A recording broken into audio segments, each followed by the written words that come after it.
Peugeot got into Le Mans because of the great history of that big race. It's a prestigious race, it's the biggest race in the world, and it's a massive challenge for manufacturers.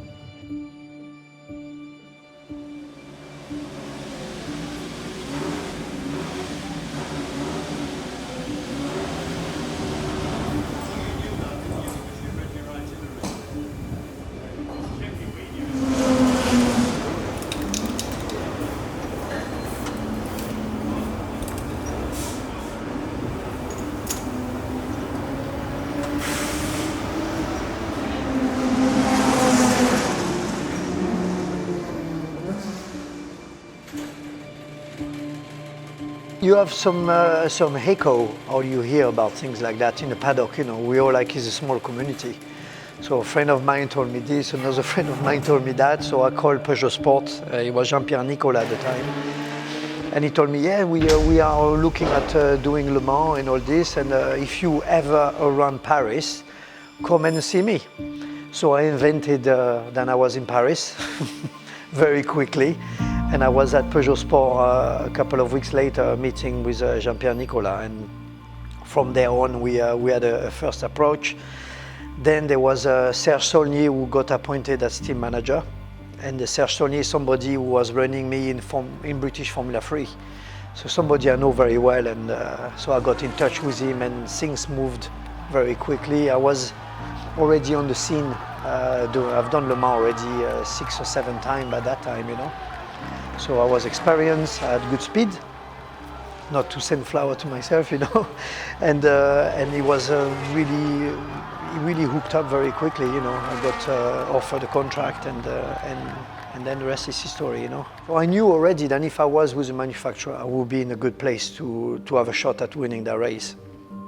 But when I arrived at the factory and I saw the effort and the know-how and the scale of involvement from the manufacturer, Peugeot Sport, I thought, oh gosh, this is going to be big. They've got their own engine dyno, they've got a designer, they've got machinery, they've got wind tunnel program. They fabricate everything from scratch. It's a car that was designed in a piece of paper that after was developed with CFD, which was put into a small scale to go in wind tunnel, and then after develop into fabrication into that car that you see in here, the 908. So I knew that when I saw that, I knew I was at the right place. And the beginning of 2007, we was at Berrige, and I was the first one in the car to see how it felt like on the racetrack. And it's funny because when you can be amazed by a car, or you can be completely blown away. You know, the first time I put myself in that car and I went to run Ricard, the first corner I took with that car, I thought, wow, this is such a big gap compared to what I've drove before. And I knew it. We were in for something good. It was crazy to think that after one lap you think it's going to be good. No, it was good after one lap. After everything changed, because you have a quick car, but then you got to make it reliable, especially with the new technology. You know, we had a V12 diesel. We had a torque out of this engine that was completely out of this world, you know.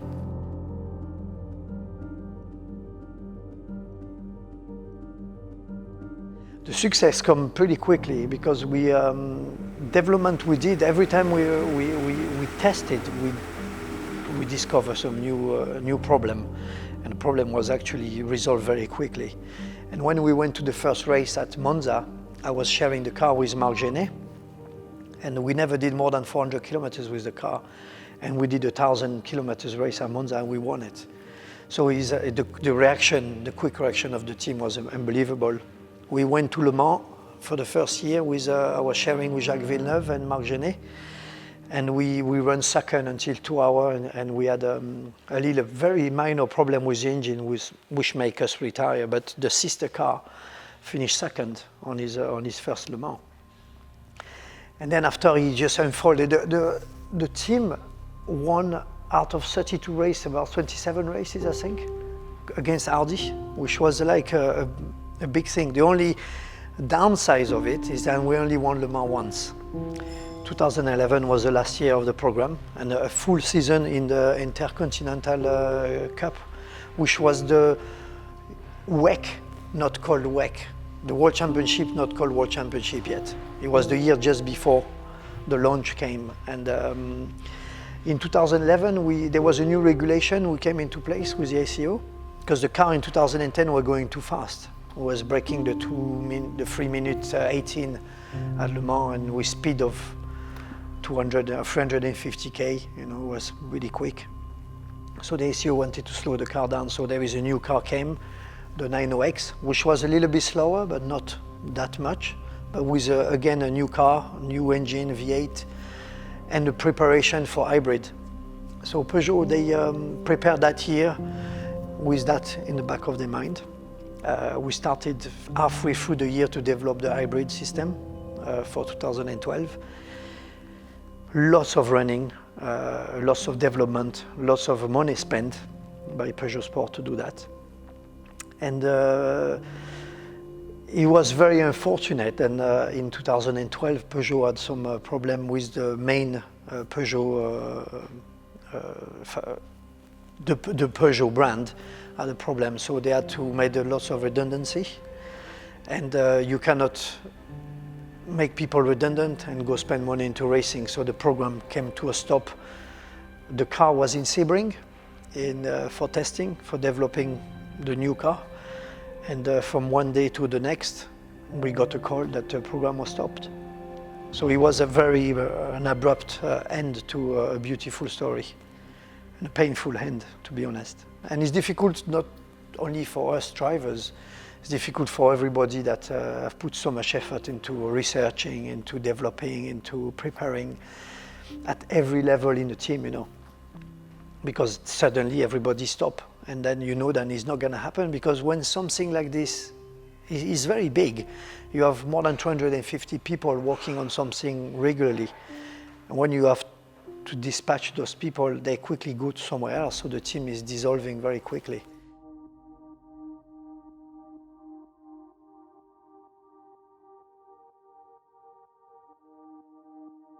I was aware that there was some Peugeots for sale, but the big question wasn't whether you could buy the Peugeots, because clearly you could, but the big problem was how you got into a position to be able to run, maintain and rebuild them. So I came up with a plan that identified all the obstacles that had to be cleared, and the fundamental problem was about knowledge. So I rang Nick up and I went down to Sussex, and this will be in about 2016, 2017. And we basically spent 18 months. I told him what the idea was, that we set ourselves up to run Peugeot diesels, went through him with Nick the list of obstacles that were barriers to success in being able to run the Peugeots, and we basically picked off each hurdle one by one, by Nick ringing all these contacts up from Peugeot Sport, and it took us about a year, 18 months to solve all the issues, and once we'd solved them, it took 15 minutes to buy the cars. You know, if you look at it from in a historical context, there are very few genuine factory cars that are capable of being run by a private team. You know, the factories generally did everything, you know, to the nth degree. Generally they had a lot of money behind them, and clearly there isn't that amount of money in historic racing. When he talked to me about this, I thought, ooh, maybe I'm just gonna see those cars again, because they have been tucked away somewhere and you don't see them anymore. And I used to see them when I used to visit Peugeot Sport once a year, going to Le Mans, because I've done Le Mans a few more times after Peugeot.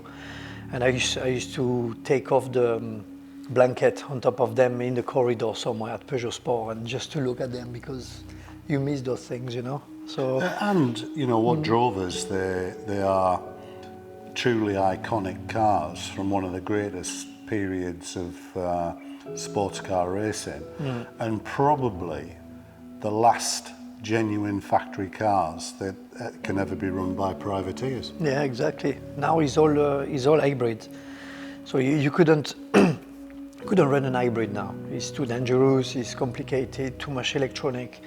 Those cars are still kind of simple, because it's an engine, it's a car, there is electronic, which we are on top of it now, but you can run them.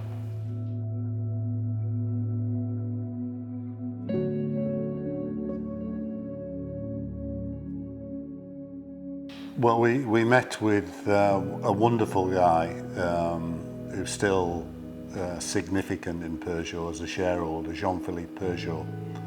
And he was a wonderful guy. He was the guy that is obviously from the Peugeot family, and he was the guy that first started Peugeot Sport. And he was a great guy to deal with. And when he said he had 7, I just couldn't help myself. We just had to buy all 7.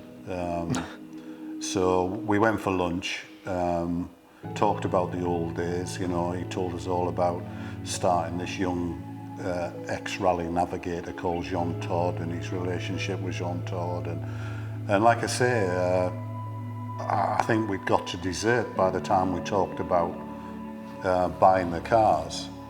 And we got a small piece of paper, wrote down a load of numbers, and then shook hands on a deal, and we bought all 7. And then subsequently, Peugeot Sport were closing down the Berrige factory, and subsequently we bought all the spares they had, everything, electronic spares, engine spares, chassis spares. And Peugeot Sport were fantastic. You know, they recognised that we were serious about rekindling and re-energising the cars and running them professionally, and they've been a massive assistance to us. It's a very passionate company. Yeah, very passionate. So they, when they saw that we're gonna run those cars again, is bringing a little bit of heritage. Just like Peugeot heritage kind of things, isn't it? The first car we commissioned, we did it at Peugeot Sport, and the whole of the factory turned out into the workshop. Everybody, there was people everywhere to see this car start up after 6-7 years of being laid dormant. They're very passionate, and what Peugeot Sport achieved with quite a small group of people when you compare to Audi, and you know, nowhere near the amount of money that Audi had. What they achieved was just remarkable. Every single part of this car is made to measure, is made to fit exactly in that position, in that exactly the spec of the engine you've had for that kind of races, because every race you have a different spec, every race you have a different rear wing or an update on the bodywork or an aero part that is different. And to have all those parts, we can rustle them up together and have some spare package for each and every car we have. It didn't stop there either.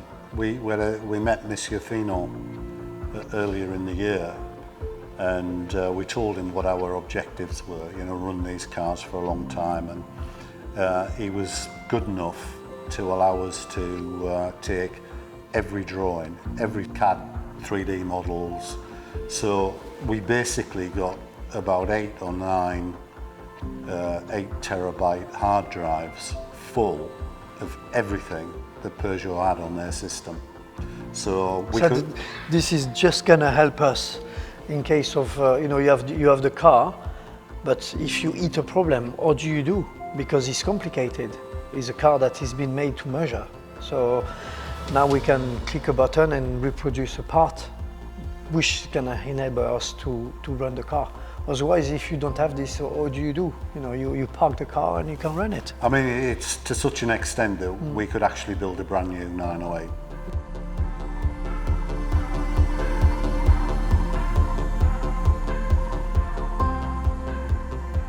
The only difference is with a car like a Peugeot 908 that any other sports car you will see on the planet is that it's a diesel power car. It's got a V12 engine and it's got such a big amount of torque. So when you pull the gear and you come out of the pit and you feel like you are in a van. It's like doing funny noise. As soon as you take off the speed limiter off and the engine is gearing up over 2,000 rev, because you rev it to 4,500 rev, that's the maximum. The engine is really smooth and suddenly you know you are in a racing car, because the engine sounds very nice actually, the V12. And you pull the gear, you got to kick up the ass at every single gear like you never had before. It's like, bah, bah.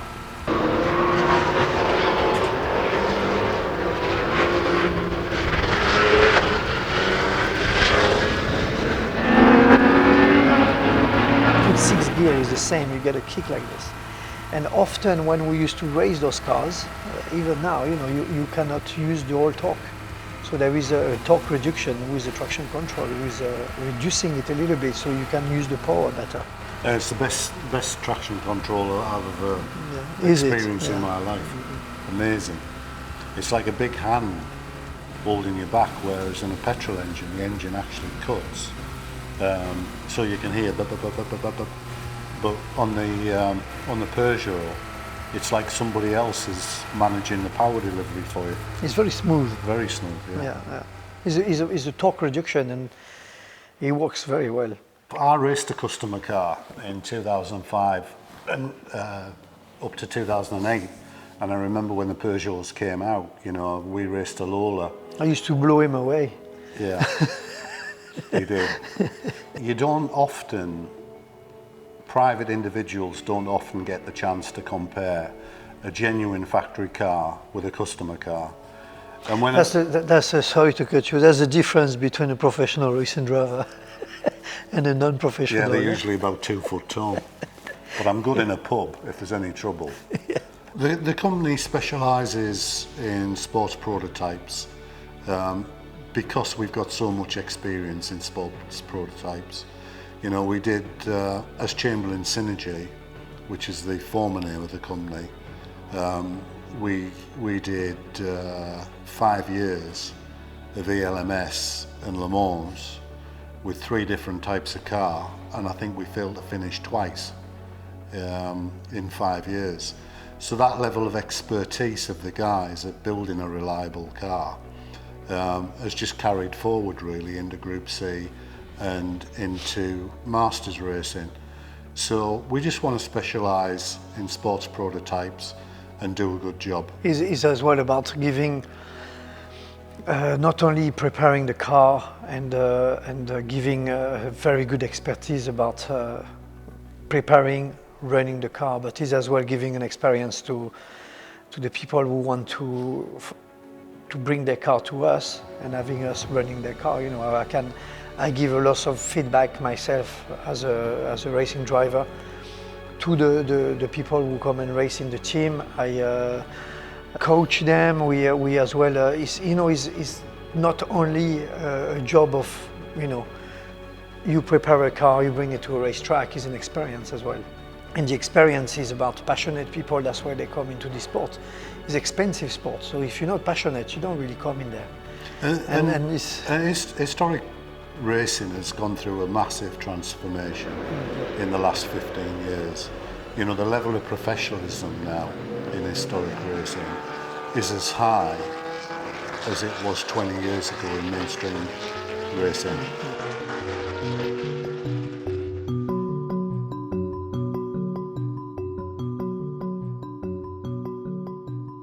So today we are at Silverstone Classic. It's probably one of the top big event of classic cars in the world. If you look at the paddock, it's massive. There is cars everywhere. It's a great location. because the track is fantastic, and we are as well running a master event here.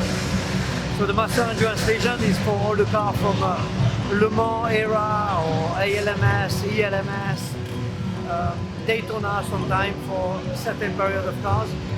And we have those beautiful beasts in here, the Peugeot, and it's a great place for me to see them, because in 2010 I won the race with Anthony Davidson, the 1,000 kilometers of Silverstone, and the car who actually won the race is here, and he's just been running this morning with David Porter at the wheel.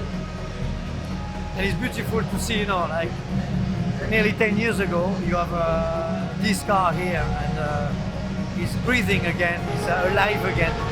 He's driving on the track that actually won the last time he was here, and he's running very well. So I'm very proud, you know. I would like to be in the wheel, but it's beautiful to see David driving it and enjoying the car as much as I did in time, you know. No privateer will ever get their hands on a current Toyota. So this is the most advanced prototype car anybody like me could ever drive. And they are sensational, quick cars to drive. Oh, you know, to see the setup of VBM and to see them so well organized, to see the car, they are on top of it now, you know, everybody is, they know exactly the procedure. It's like if, let's say it's a smaller version of the Peugeot Sporty, and it's a mini version because we were 100 people and now we're only like 7 or 8. So it's a big difference. But still, when I arrived this morning and I look at all everybody has stepped up to the plate and they can run those cars, which everybody thought that it was impossible. You know, it wasn't possible, and he is. You know, we're doing it very well as well. So yeah, you feel proud. You know.